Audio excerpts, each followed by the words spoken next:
안녕하세요. 김일방입니다. 오늘은 예수님의 지상 대사명에 대해서 깨달음을 나누겠습니다. 만약 여러분의 인생이 3년 남았다면 무엇을 할 건가요? 예수님은 자신의 인생 33년 중에 딱 3년을 정하시고 그 기간 동안 잡다한 일이 아닌 오직 12명의 제자를 선택해서 양육한다는 뜻을 정하셨고 그 일에 힘쓰셨습니다.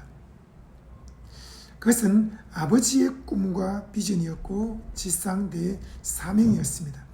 지상대의 명령은 하늘과 땅의 모든 권세를 내게 주셨으니 그러므로 너희는 가서 모든 족속으로 제자를 삼아 아버지와 아들과 성령의 이름으로 세례를 주고 내가 너에게 분부한 모든 것을 가르쳐 지키게 하라. 볼지어다 내가 세상 끝날까지 너희와 항상 함께 있으리라 한 마태복음 28장 18절에서 20절까지의 말씀입니다. 가서 모든 민족으로 제자를 삼으라. 이것이 지상대의 명령입니다. 그러면 지상대의 사명은 무엇입니까? 예수님이 12제자를 선택하고 양육한 것처럼 12명의 제자를 선택하고 양육하는 것입니다. 많은 사람들이 지상대의 명령은 알고 있는데 지상대의 사명을 모르고 있습니다. 예수님은 아버지께로부터 이 사명을 받아서 이 땅에 계신 동안에 지상대의 사명을 이루셨습니다. 예수님은 나는 내 아버지께서 명하신 대로 행한다라고 요한복음 14장 31절에 말씀하셨고 또 나는 아버지께서 내게 하라고 주신 일을 내가 이루었다고 요한복음 17장 4절에 말씀하셨습니다. 그렇습니다.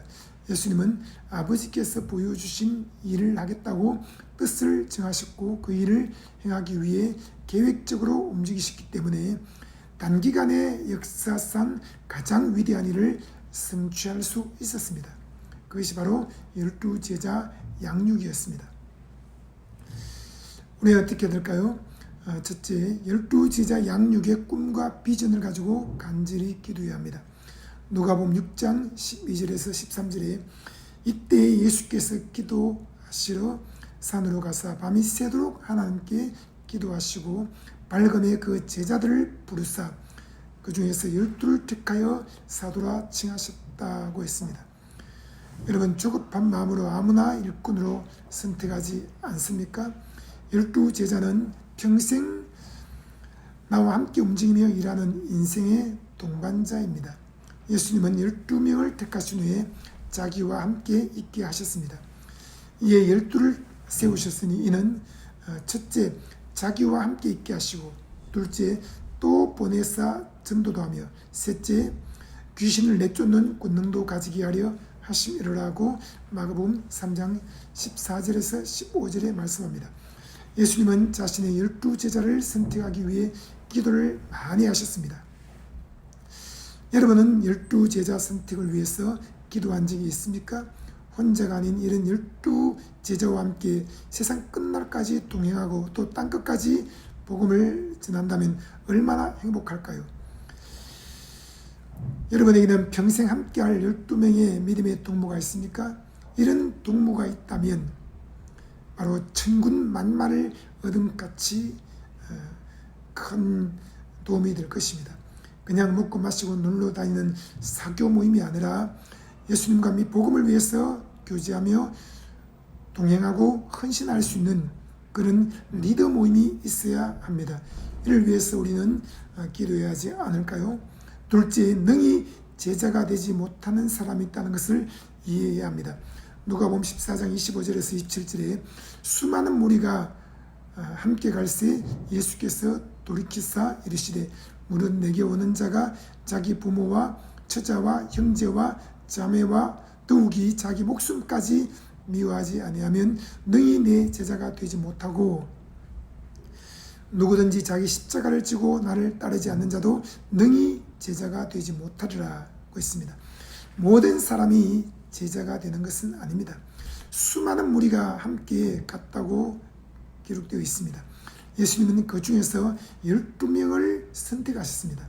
그리고 제자가 되기 위해 치러야 할 대가가 있다고 말씀하셨습니다. 무엇입니까? 성경을 자세히 봐야 합니다. 자기 부모, 처자, 형제, 자매, 자기 목숨까지 미워해야 한다는 것입니다. 그렇지 못한 사람은 능히 예수님의 제자가 되지 못한다고 했습니다. 혹시 여러분에게도 예수님보다 더 사랑하거나 더 크게 여기는 것이 있지 않나요? 성령님께 도움을 구해야 합니다. 성령님, 제가 예수님보다 더 크게 여기는 것이 없게 해주세요. 그리고 셋째로 능히 제자가 될 사람이 많습니다. 다윗에게는 5만 명이 있었습니다.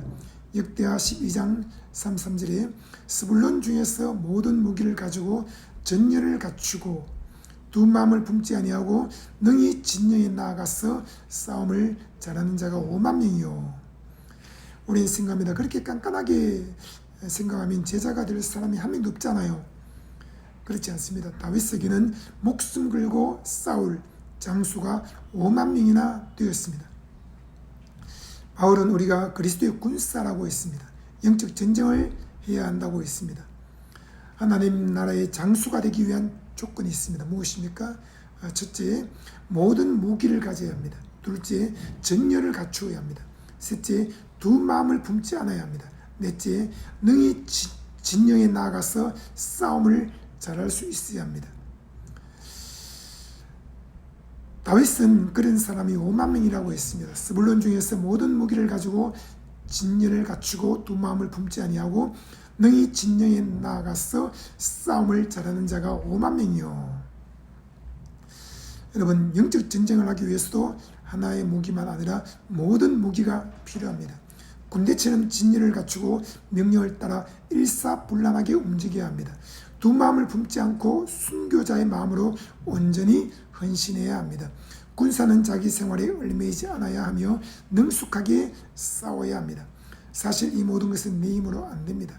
제자들도 어려움이 오자 모두 예수님을 버리고 도망갔습니다. 하지만 오순절에 성령이 오심으로는 달라졌습니다. 모두 목숨을 걸고 헌신할 전도자, 순교자, 사명자의 길을 능히 갈 수 있게 되었습니다.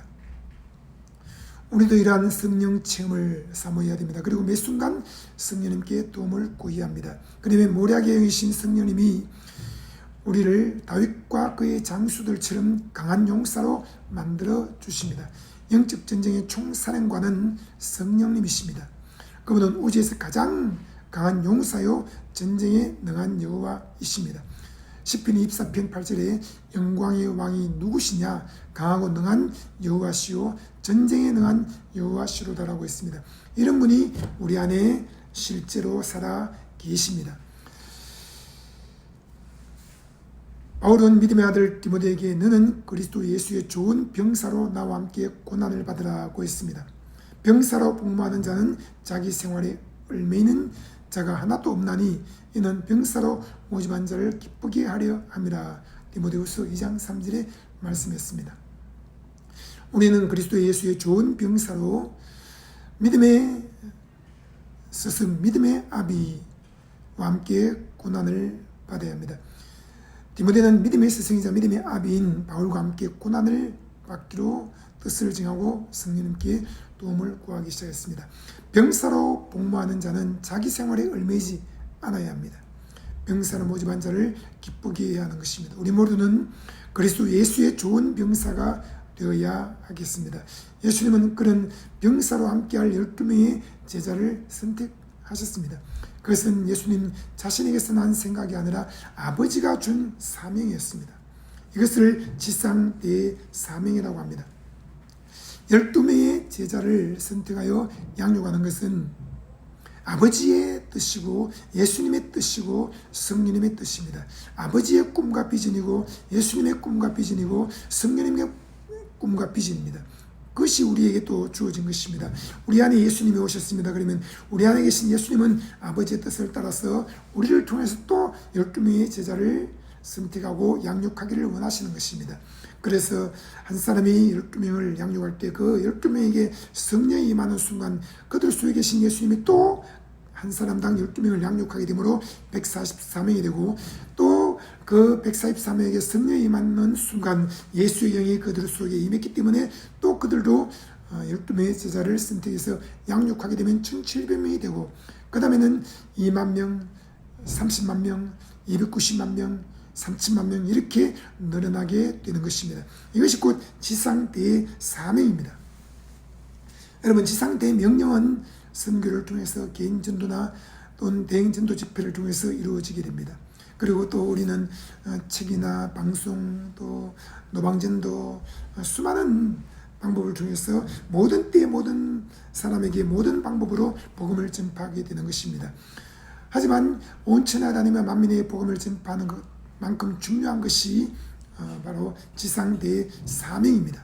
지상대의 사명은 12명의 제자를 선택해서 믿음의 제자, 영적인 제자로 양육하는 것입니다. 바울은 말했습니다. 고린도전서 11장 2절에 내가 그리스도를 본받는 자 된 것 같이 너희는 나를 본받는 자가 되라고 한 것입니다. 여러분, 이것을 한번 생각해 보십시오. 내가 그리스도를 본받는 자가 된 것 같이 너희도 그리스도를 본받는 자가 되라고 말해야 할 것 같지 않습니까? 그런데 바울은 말하기를 내가 그리스도를 본받는 자가 된 것 같이 너희는 나를 본받는 자가 되라고 한 것입니다.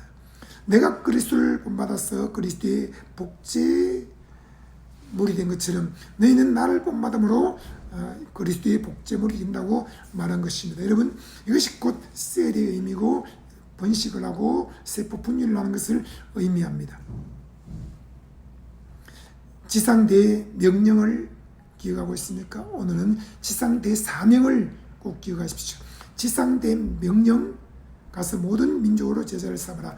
지상대의 사명, 12명의 제자를 선택하여 자기와 함께 있게 하고 전도도 하고 귀신도 내쫓고 복음을 전파하는 자로 만들어야 한다는 것입니다. 예수님은 아버지가 주신 12제자 양육 사명을 3년 동안 이루셨습니다. 우리는 예수님이 주신 12제자 양육 사명을 이루어야 합니다. 그것을 위해서 성령이 오신 것입니다. 성령님은 지금도 예수님이 하신 일을 동일하게 하시는데 가서 모든 민족으로 제자를 삼는 지상대의 명령과 또 12명을 선택하여 제자로 양육하는 지상대의 사명을 이루기 위해서 일하고 계시는 것입니다. 이것은 성령님의 일입니다. 성령님의 일을 하시는 것입니다. 이것을 위해서 우리는 기도해야 되겠습니다. 저와 함께 기도하겠습니다. 하나님, 예수님이 아버지의 꿈과 비전 곧 지상대의 사명을 품고 이루게 해주셔서 감사합니다. 우리도 예수님의 꿈과 비전 곧 지상대의 사명을 품고 기도하게 해주세요. 우리도 각자 12명의 제자를 만들 수 있도록 지혜와 모략을 주시고 성령님께서 기름 부으시고 인도하여 주세요. 예수님의 이름으로 기도합니다. 아멘.